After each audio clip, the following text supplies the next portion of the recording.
Hello hello, welcome to Arijit blog. আর কোথায় চলে এসেছি আজকে? টি মোশনের অফিসে, স্টার্টআপ বিলিয়ন্স মিট টি মোশনের অফিসে 23 তারিখ 3:30টায় শুরু হবে। তার আগেই ব্লগটা শুট করছি।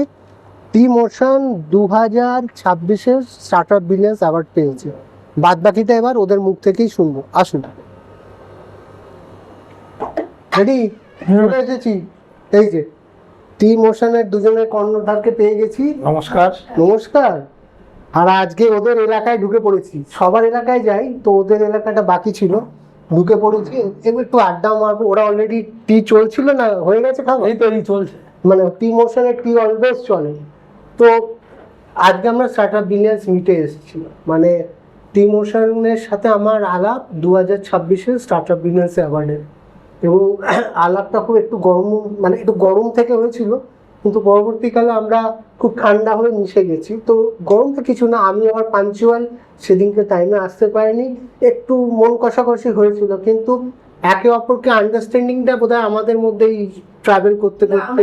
অরিজিৎদার থেকে ভালো জিনিসটা নিলাম যে আমি ভাবতাম আমি হয়তো আগে অন টাইম যেতাম, যেটা লোকে মেনটেন করে না বলে আমি সেটা বন্ধ করে দিয়েছিলাম।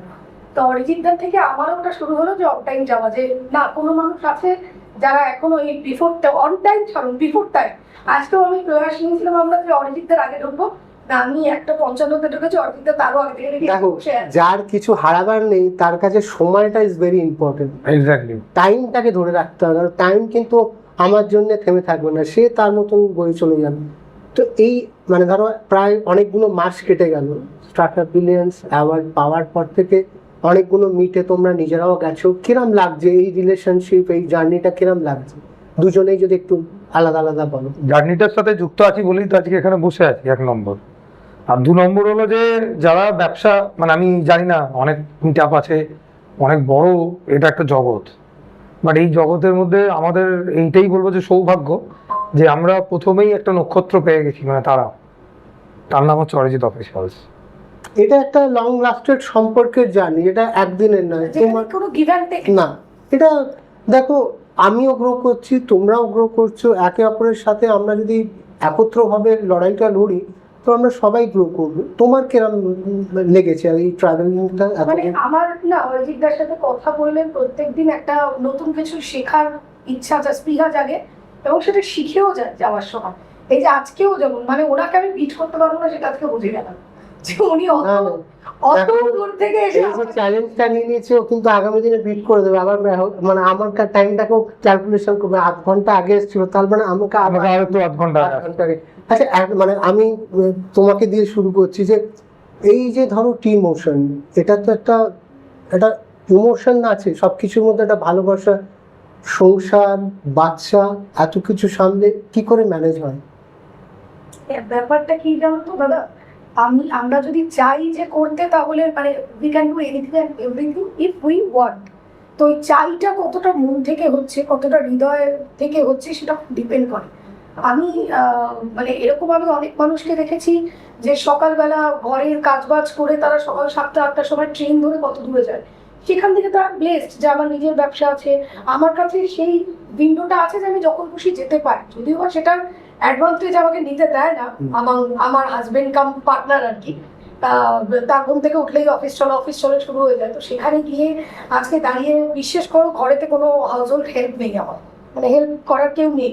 মানে আমি রাখি যে যাতে একটু আমাদের ডেইলি লাইফে কি হয়, আমরা এখন তো ওই মানে যেটা আমরা খাই সেটা তো ঝরাতে হয়। তো আমরা সেই ঝরানোর মতো জায়গাটা আমরা এই আরবানে যারা থাকি বা তো তারা সেই জায়গাটা পায় না।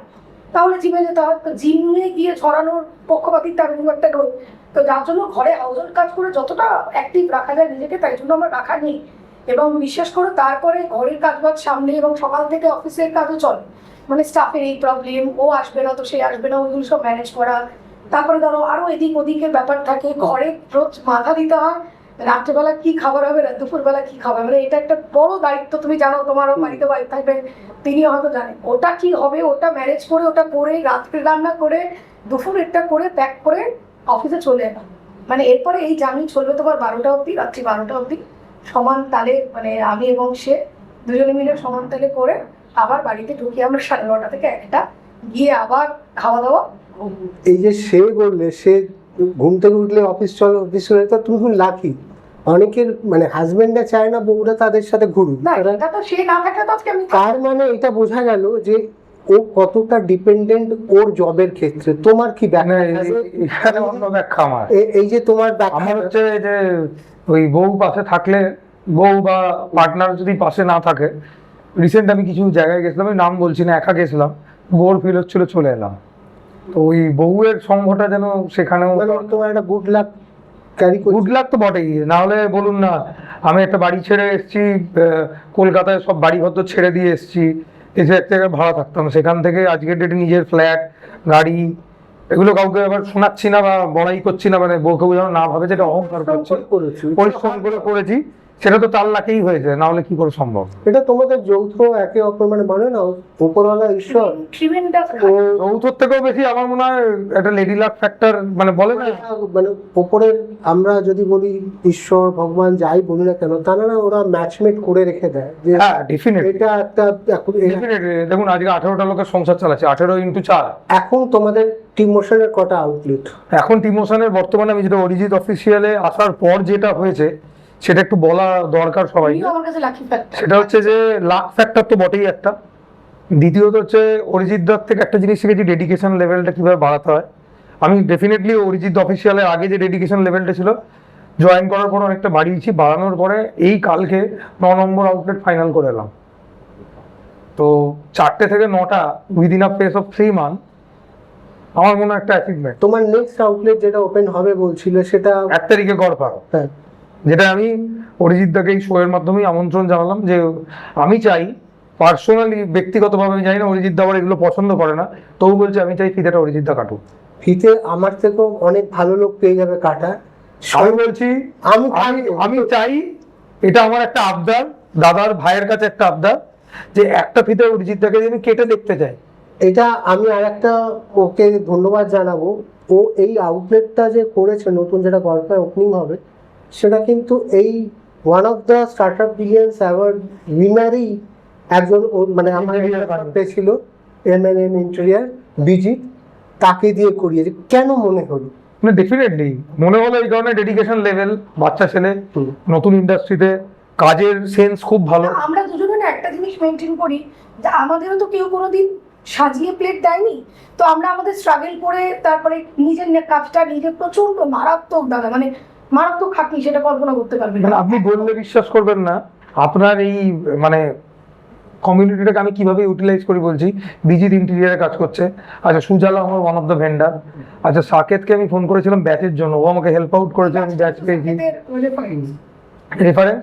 তো আমার মনে হয় নেটওয়ার্কিং তাকেই বলে যেখান থেকে one should get benefit at the cost of other. আর এখানে কিন্তু অরিজিৎদার একটা পকেটে কিছু ঢোকে না। আমার মনে হয় কি যে একটা জিনিসকে যদি আমরা গ্রাসরুটে না যাই, তার তখনও সাকসেস হবে না। আর গ্ল্যামার তো আছেই, গ্ল্যামার ওই জগৎগুলো একটা একরকম, কিন্তু আমার বরাবরই একটা নেচার আছে, যখন আমি ইন্ডাস্ট্রিতেও কাজ করতাম বা যখন আমি আমার এই জগতেও কাজ করেছি, আমি খুব রুট থেকে কাজ করার চেষ্টা করতাম। তার মানে আমি চাই আমি যতদিন বেঁচে থাকবো আমি যেন এই রুট থেকেই কাজটা করবো। স্ট্রং না হলে তো আমি যদি খালি অ্যাওয়ার্ড শো করতাম যে তোমাদের হয়ে গেল ভাই, চলে যাওয়া বাড়ি, মাঝে মাঝে হাই হ্যালো কেমন আছে, তাতে লাভটা কি হতো? কিন্তু তোমার যদি এইটা পাওয়ার পর এই স্টার্টআপ বিলিয়ন্স অ্যাওয়ার্ডটা কোথায় দেখছিলাম, এই startup billions award, startup conclave সব আছে, এই আরো ঘুরবে।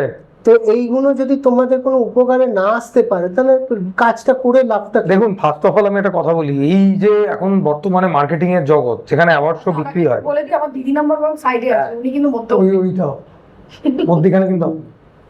তো যাই হোক, সেটা হচ্ছে যে আমার যেটা বলার বক্তব্য হচ্ছে, আজকের ডেটে তো অনেকেই অনেক কিছু মানে মার্কেটিং অ্যাওয়ার্ড বিক্রি হয়, সো কল্ড অনেক অ্যাওয়ার্ড শো আছে যেখানে পেড।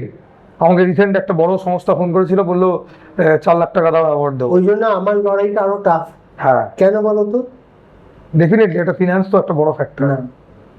পেইড হলে যখন আমি কোনো টাকা দিয়ে কাজ করছি, আমি 24 ঘন্টা সে আমাকে নক করছি, কটায় আসতে হবে, কি করতে হবে, কি কি দেবেন, হ্যান দেবেন, এইটা কিন্তু আমার একটা প্রেশার। না ডেফিনেটলি নাই, যেহেতু আমি একটা টাকা নিয়ে করছি, কিন্তু আমার ক্ষেত্রে যেহেতু আমি একটা পেমেন্ট নিয়ে কাজ করি না, আমার লড়াইটা একটু অন্যরকম।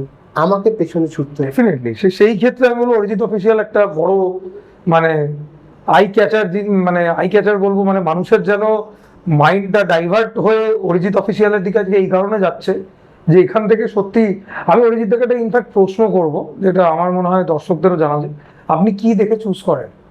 এটা আমি দেখি যে প্রথম কটা দেখি যে সিম্পলসিটি।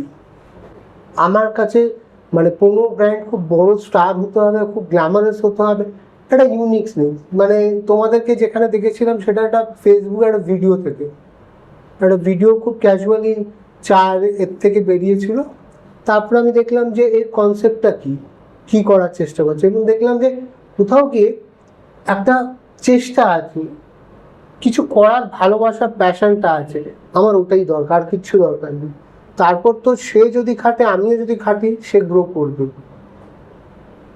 এরম কি কখনো ঘটেছে, মানে আমি নাম বলতে বলছি না, যে চুজ করেছে বাট সেই রেজাল্টটা হয়তো পান? এইটা কি হয় দেখো, সবার ইচ্ছেটা তো 100% হয় না। মানে মানে আমার টার্গেট হয় তাকে নিয়ে আসবো, এবার সে আমার সাথে থাকবে কি, জার্নিটা কমপ্লিট করবে কি না। এখানে প্রত্যেক বছর 20টা ব্র্যান্ড পায়, 20 জন কিন্তু আমার সাথে জার্নি কমপ্লিট করবে না। প্রত্যেক বছর থেকে 3-4 জন করে যে আমার সাথে জার্নিটায় যুক্ত হতে থাকবে। 25-এর 3-4 জন, 26-এর 3-4 জন, 27-এর 3-4 জন, এই করতে করতে একদিন আমার এটা এমন একটা স্ট্রাকচারে চলে যাবে, আমাদের একটা 100 জনের টিম তৈরি হয়ে যাবে। ঠিক। সবার ওয়ান অফ দ্য লাকিয়েস্ট। হ্যাঁ, মানে সবার, তোমার দেখো যারা 25-এও পেয়েছে, 26-এ পেয়েছে, সবাই তো আমার সাথে মিটও করে না, অ্যাটেন্ডও করে না। আসলে তাদের ব্যক্তিগত ক্রাইটেরিয়া থাকতে পারে যে এটা আপনি করতে পারছেন, হয়তো কোথাও থেকে ফান্ড রেজ করেছে, ফান্ড রেজ করলেও নিজেদের লজিস্টিক অনেকগুলো প্রবলেম থাকে। আমার তাতে কোনো আপত্তি নেই, আমার টার্গেট ছিল তাকে নিয়ে আসা, প্ল্যাটফর্ম দেওয়া। I have done that. মানে ওটা আমি বলতে পারবো অনেকে স্টার্টিং প্ল্যাটফর্মটা এখান থেকে শুরু হয়েছিল, আজকে হয়তো তারা বড় হয়েছে, গ্রো করছে। ইটস অ্যাবসলিউটলি দেয়ার, তাদের যোগ্যতা, আমার কিছু না। তারা আমার সাথে ট্রাভেল করবে কিনা এবার তাদেরই ডিসিশন। এক্স্যাক্টলি। এটা মানে তোমাকে দিয়েছি মানে তোমাকে আসতেই হবে, নট নেসেসারি। তোমার কি গ্রোথ দরকার, তোমার কি খেটে উপরে ওঠা চেষ্টাটা করা দরকার, নাকি তোমার দরকার নেই, ইটস অ্যাবসলিউটলি তোমার ডিজাইন। কিন্তু আমি চেষ্টা করি প্রত্যেক বছর এই স্টার্ট আপের ক্ষেত্রে একটা ইউনিক জিনিসকে ধরে রাখা, এবং সেইটাকে যদি আমরা সিস্টেমটাকে একটু হেল্প করে গ্রোথ করতে এই করি। ক্ষুধার্ত ব্যক্তিদের ধরে রাখা, যাদের মধ্যে পাগলামি আছে, প্যাশন আছে, যন্ত্রণাটা আছে, বেসিক্যালি আমার মধ্যে একটু পাগল হতে হবে, আউট অফ দ্য বক্স। হ্যাঁ এটা হতে হবে। তো আজকে ধরো আমরা এই মিডটায় হাজির হয়ে গেছি, তো মানে ধরো আজকে 2026-এর আমরা মিডওয়েতে চলে এসেছি। 2027 কি দেখছো নিজেকে? টিমোশন প্রথমে তুমি বলো, তারপরে তুমি বলো। 2027 কি 2026 আমি তোমাকে বলছি আমি 10টা প্লাস থাকবো, চেষ্টা করছি 15টা করার। 2027 আমার একটু বড় প্ল্যান আছে, 50টা টাচ করার।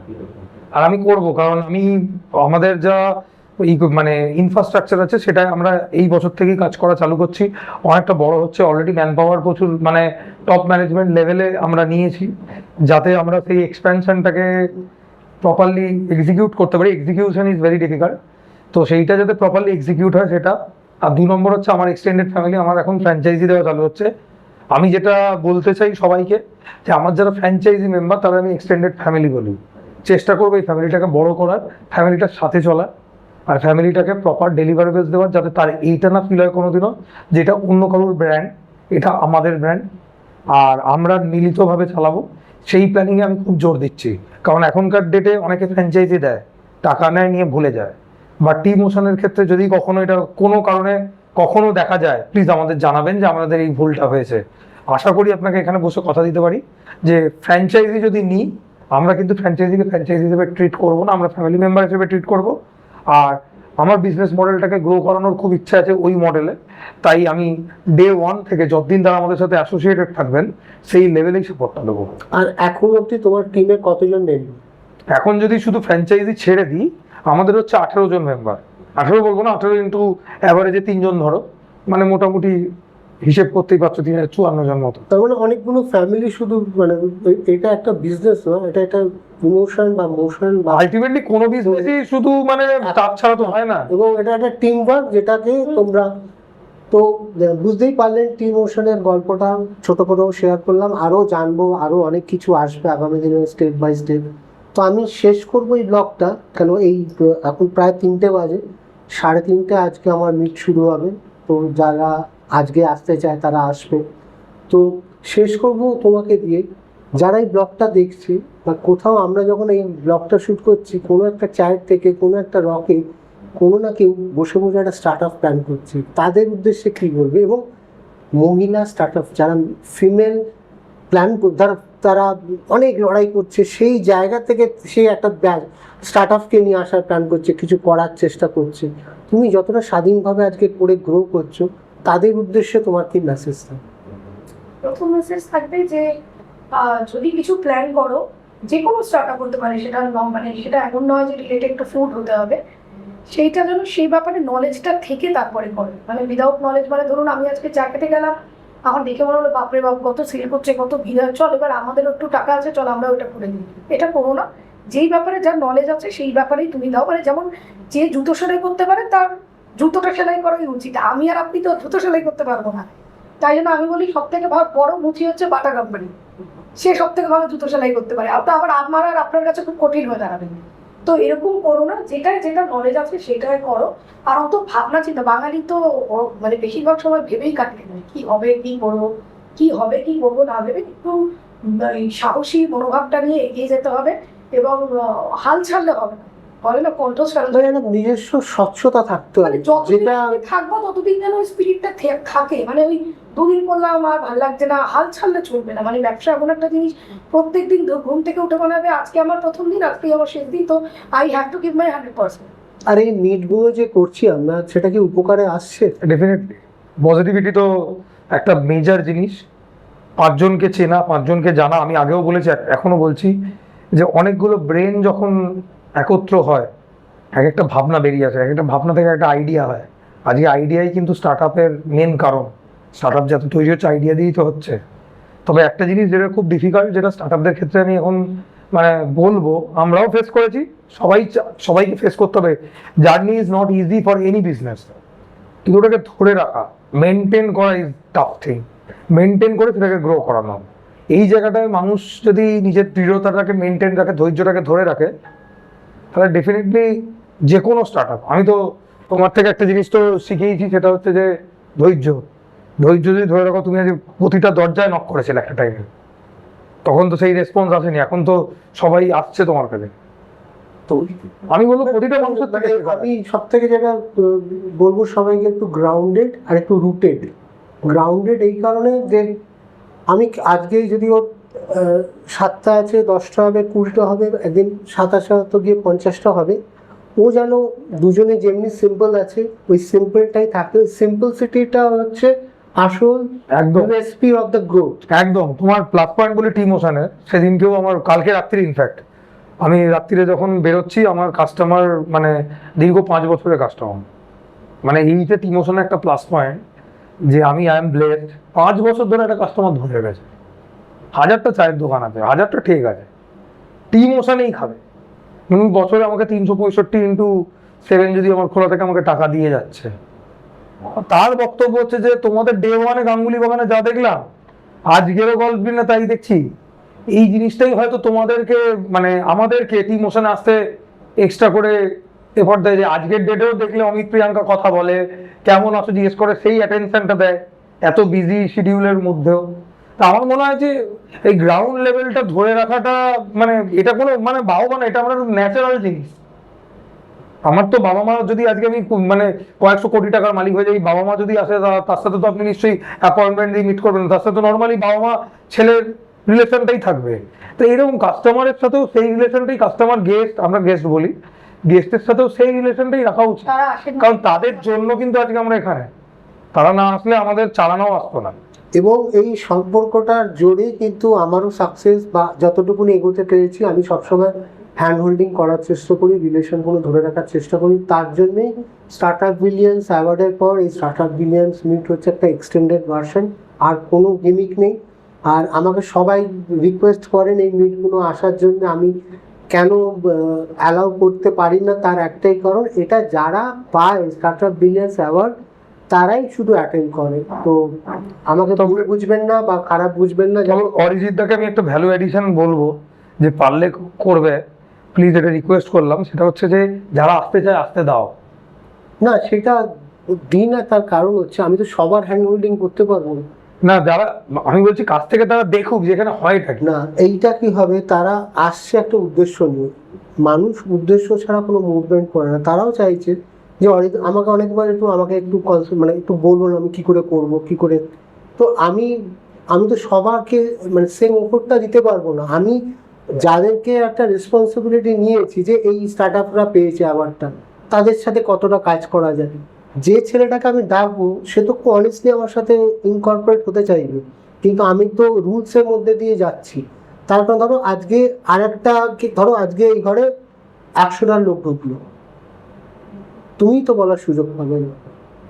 না, এখানে তো ব্যাপারটা হচ্ছে, এখানে ব্যাপারটা ঠিক আলাদা। আমার ক্ষেত্রে আমার যেটা চিন্তাধারা, তুমি যদি 100টা লোক আনো, আমি সেই 100টা লোকের জায়গার ব্যবস্থা অন্তত টি মোশনের ক্ষেত্রে আমি প্রোভাইড করে দেবো। ওই 100টার মধ্যে থেকে যদি 5টা লোক বেনিফিটেড হয়ে আজকে যেতে পারে, এর থেকে বড় সাকসেস আমার মনে হয় আর নেই। ওটা কি হবে, ভিড়ে মিশে যাবে।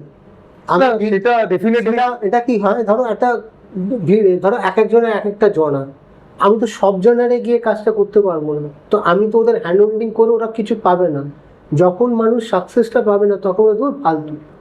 বাট আমি এটা বলবো যে অরিজিৎদার চ্যানেলেই বলছি, অরিজিৎদাকে ডিউ রেসপেক্ট দিয়ে যদি অরিজিৎদার সাথে কেউ এরকম ভাবে আলাদা যোগ আসতে চাও, যোগদান করতে চাও, যদি অরিজিৎদা টি মোশনকে রেফার করে কখনো, আমরা any time available, please come to us. তো ওর এই ডিজায়ারটা হয়তো একদিন করবো, যে আমার যেদিনে বলে যাচ্ছি যে যেদিনকে আমার যে বছরে আমি 100 জন টার্গেট কমপ্লিট করে দেবো স্টার্ট আপ, আমি সেই বছরটা ওপেন টু জানি না, মনে হচ্ছে 2030-এর একটা বড় মিট হতে চলেছে। ওটা একটা ফোরাম করবো যেখানে ওপেন টু অল থাকবে, সবাই আসতে পারবে, দেখতে পারবে, মিশতে পারবে, কথা বলতে পারবে। তো thank you for watching this blog. সবাই ভালো থাকবেন, সুস্থ থাকবেন। আর আমার যে মেন ইউটিউব চ্যানেলটা আছে, অরিজিৎ অফিসিয়াল ইউটিউব চ্যানেলটা সবাই সাবস্ক্রাইব করে নেবেন ভালো কিছু দেখার জন্য, কন্টেন্ট পাওয়ার জন্য। আর ব্লগটা তো অতি অবশ্যই সাবস্ক্রাইব করবেন, বিকজ আমি যেখানেই ট্রাভেল করি, ঘুরি ফিরি, আড্ডা মারি, গসিপ করি, যাই করি না কেন ব্লগসে ঠিক চলে আসে। তো সবাই ভালো থাকুন, সুস্থ থাকুন, দেখা হচ্ছে পরের ব্লগে।